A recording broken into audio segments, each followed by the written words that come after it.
Ukraine is getting more air defense help from its allies. Britain announced it would provide missiles for advanced anti-aircraft systems the U.S. plans to send to Ukraine. The U.K. is also providing hundreds of aerial drones. Meanwhile, people of Ukraine's Kherson region could soon be arriving in Russia after a Russian-installed official in the area suggested people should flee for their safety. Russia is losing its grip on the territory it claims to have annexed. And NATO's Secretary General says Russian President Putin would be crossing a, quote, very important line if he uses nuclear weapons in Ukraine. The comment comes as both NATO and Russia are due to hold nuclear exercises in the next few days. Turning now to one of the hardest hit cities that has faced one of the heaviest aerial bombardments of the war. Charlie D'Agata and his team are on the ground in Dnipro with evidence that civilians also appear to be in Vladimir Putin's crosshairs. Recovery teams clearing the debris of a collapsed building in Zaporizhzhia pause to get a closer look. As delicately as they could manage, they carry the body out. This is the moment in the aftermath of every attack like these. When the heavy equipment stops, the rescue teams go quiet as they recover another victim from beneath the rubble. Children's clothes hang from the trees, blown out by the force of the blast. There are no military targets here. Bodin Damidenko and Alina Grishienko were asleep at around 2 a.m. when 2 missiles tore through this neighborhood. He said they helped evacuate elderly women from the higher floors, while outside, the cars had all burst into flames. They were both injured by flying glass and debris. But Alina now bears scars that run much deeper. How are you doing now? I'm afraid of the huge noises and explosions, she said. Now I start to panic from every little air raid alert. You were here. They showed us their apartment, the walls and ceiling shredded by shrapnel that soared across the room.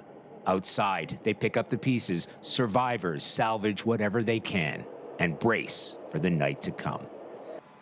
And Charlie D'Agata joins us now from Dnipro with more. Charlie, just so devastating seeing these images of civilians who are clearly, in the crosshairs. What is the situation like where you are right now?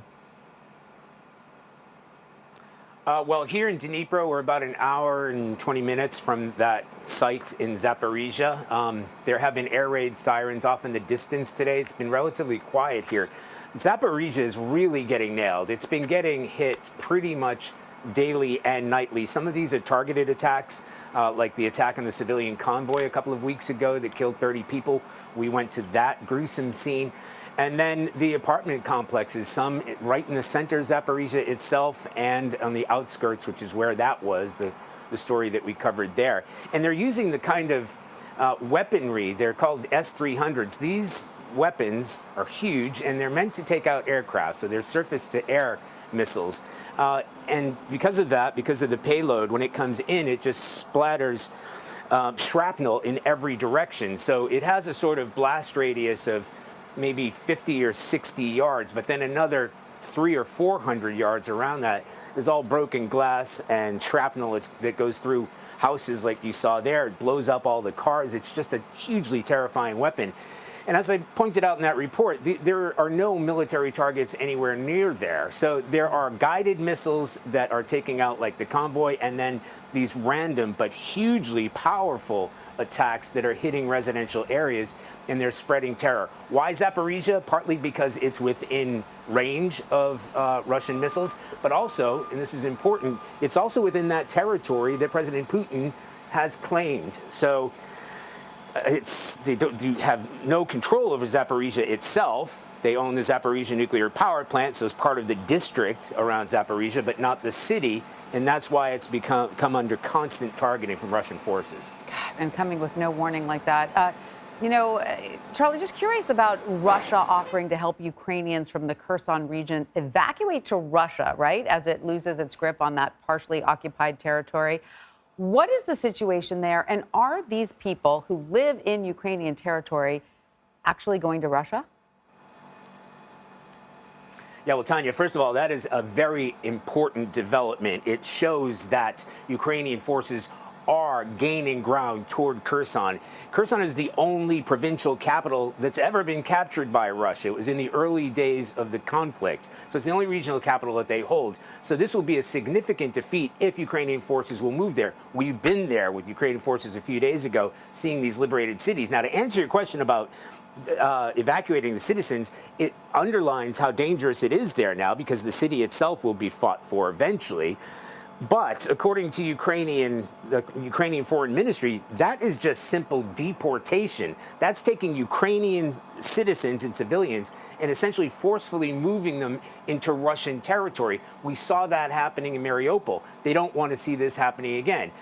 Having said that, there is an element of society in Kherson and parts along the Russian border that actually are pro-Russian. And it may be that there are some that will voluntarily move to other parts of Russia simply because they want to be safe, not necessarily because they want to live under Russian occupation.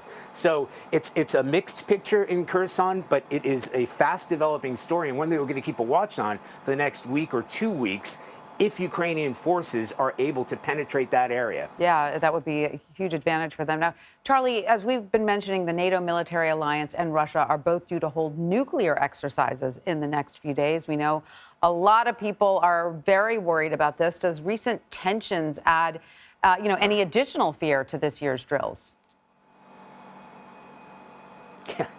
Well, I mean, as if we didn't need more to worry about in this region. And it comes at a time, so NATO's got their military drills that will be going on. Russia will be moving their own military drills, nuclear drills, at the same time, we think. We're not entirely sure when the Russian nuclear exercises are going to happen.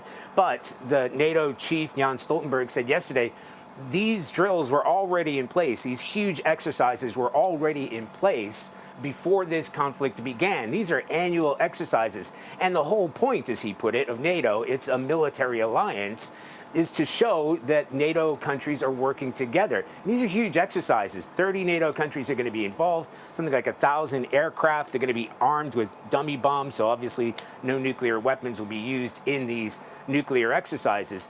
At the closest point, they're going to be about 625 miles off Russian territory. So, yes, from Russia's standpoint and the nuclear rhetoric, you might see it as a sort of NATO flex. What concerns NATO partners, and they've expressed this, in fact, people at the Pentagon as well, is what the Russians may be doing with their nuclear exercises. And the reason is, we all know the rhetoric that President Putin has been saying for the past few weeks or so about, that he could go for a tactical nuclear weapon. It's within his reach. There will be certain tells along the way, certain points of readiness.